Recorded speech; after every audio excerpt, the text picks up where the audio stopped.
코로나 바이러스는 전 세계를 강타했습니다.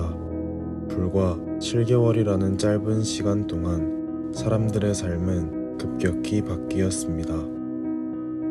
마스크는 없어서는 안 될 필수품이 되었고, 타인에 대한 경계는 물리적, 심리적 거리를 바꾸었으며, 많은 것들이 이전보다 억제되고 침체되었습니다.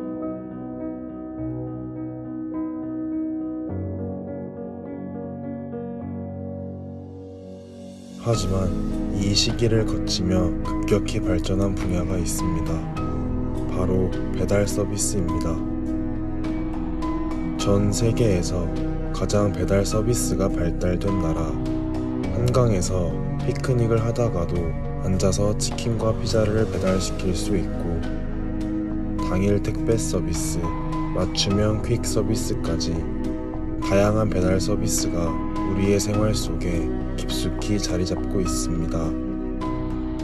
저희는 만일 음식물 포장 용기보다 택배 상자보다 더 거대한 공간을 배달시킬 수 있게 된다면 어떨까? 라는 질문에서 이 프로젝트를 시작하게 되었습니다.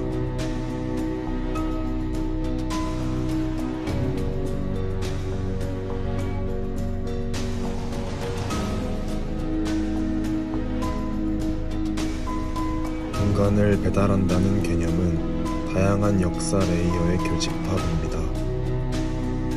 건축의 방식, 공간의 인식, 플랫폼과 통신, 그리고 배달, 각각의 분야에서 변화를 거쳐 공간 배달의 개념이 현실화가 가능한 시점이 머지 않았습니다.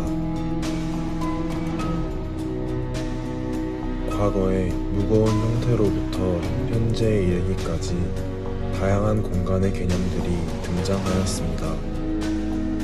재료의 발달, 경량화, 단순화, 이동성, 임시성, 소프트웨어와의 접목, 이러한 개념들이 등장하며 현대에 이르렀습니다.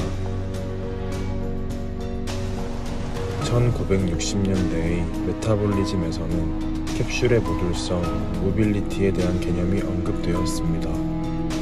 하지만 그 당시의 공간의 개념과 기술력으로는 현실화하는 것은 불가능하였습니다. 또 1971년에 나가진 캡슐 독진자 타워는 공장 제작의 모듈이 이식된다는 개념을 사용했지만 공간 자체의 모빌리티는 구현되지 않았습니다. 건축의 역사와 함께 주목할 것은 공간의 인식에 대한 역사입니다.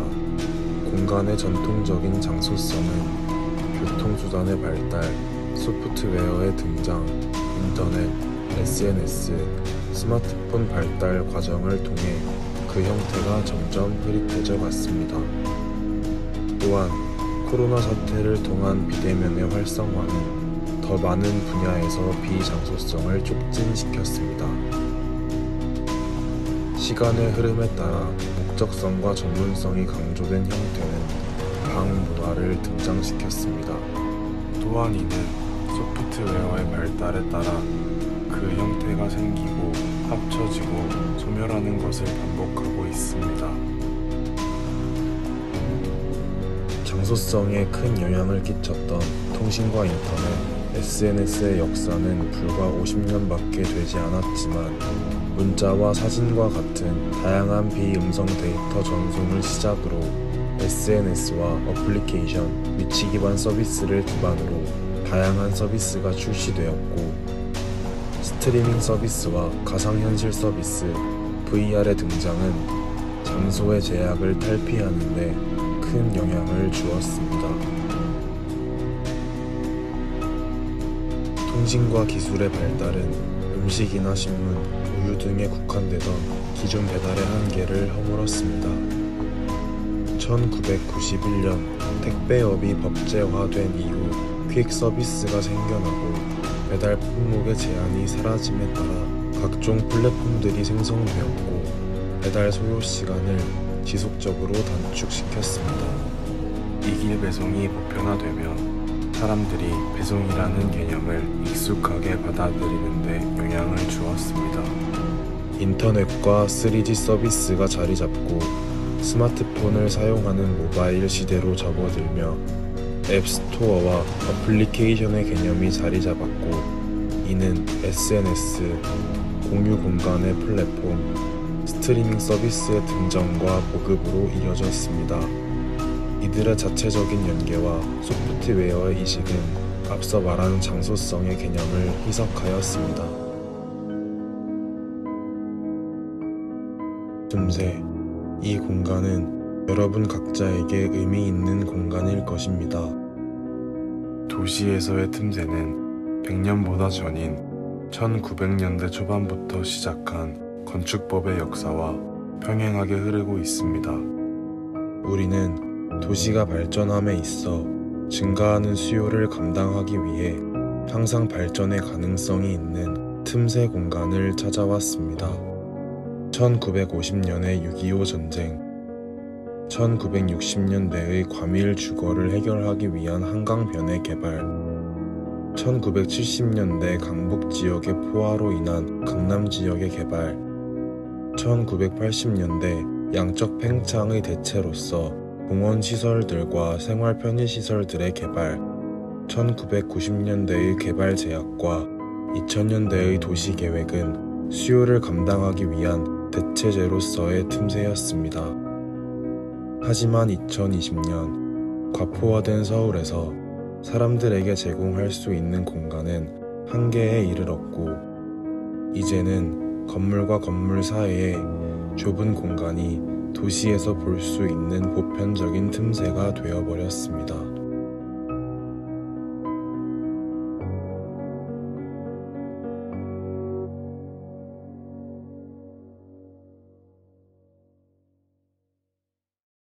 틈새의 역사는 그곳에 사는 사람의 역사와 동일하게 흐릅니다.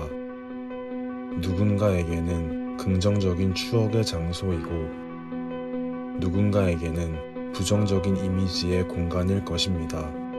개인의 경험은 객관적이지 않기 때문에 이들이 모여 하나의 객관적인 이미지가 만들어지지는 않을 것입니다. 만일 내가 원하는 틈새 공간을 내가 직접 디자인할 수 있게 된다면 모든 틈새를 직접 설계할 수는 없지만 자신이 원하는 자리에 필요한 프로그램을 배치하고 그 공간을 원하는 사람들이 모일 때 그들을 위한 틈새가 만들어지게 된다면 충돌이 어느 정도 해소될 수 있을 것이라 생각했습니다. 역사는 흘러가며 요소들은 서로에게 영향을 주고 새로운 레이어를 만들어내고 사라지고 만들어내며 멈추지 않고 진행됩니다. 이 요소들이 모인 결과로서 틈새의 공간을 배달한다 라는 개념을 제시합니다. 도시에는 다양한 종류의 틈새들이 존재합니다. 이들을 크기와 지역에 따라 유형화하고 각각의 장소에서 일어나는 행위들과 주변인들의 유형을 통해 이 장소에서 어떤 프로그램이 들어갈 수 있는지를 파악하여 공간 배달 서비스의 프로토타입을 제시하려 합니다. 공간 배달 서비스는 프리패브리케이션된 공간을 틈새까지 운반하여 설치한 후 이용 시간이 지나면 공간을 빼내어 수거해가는 중앙 집중형 공간 관리 시스템입니다. 어플리케이션을 통해 하루 전 사용자가 원하는 프로그램과 인원수, 시간대, 장소를 입력하여 주문합니다. 이외에도 미디어월을 통한 인테리어나 소품 등을 추가 요청할 수 있습니다. 주문이 들어오면 중앙센터에서 옵션에 맞게 공간을 정비하고 방역 처리를 한 후 시간에 맞추어 공간을 배송합니다. 특정한 장소에 얼마나 많은 사람들이 프로그램을 주문했는가에 따라 공간의 구성과 층수, 크기가 변화합니다. 처음에는 체계가 갖추어지지 않았기 때문에 타겟 지역에 정리된 틈새를 중심으로 서비스를 시작합니다.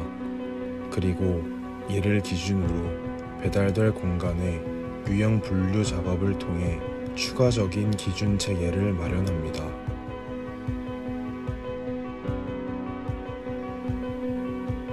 틈새에 공간을 배달하는 방식은 외부 프레임을 통해 적층하는 방법, 펀치를 이용하여 벽에 부착하는 방법, 노후 건물의 공동공간이 만든 틈새에 삽입하는 방법 등 다양한 형태 연구를 통해 서비스의 범위를 확장해 나가게 됩니다. 다양한 공간들을 틈새의 크기와 사용 인원에 따라 유형화하고 새로운 유형의 프로그램들을 추가하여 전문적인 서비스를 제공하게 됩니다. 좀 더 먼 미래에 운송 기술의 발전이 이루어지면 드론과 같은 고성능의 장비를 통해 배송 기술이 전문화될 것입니다.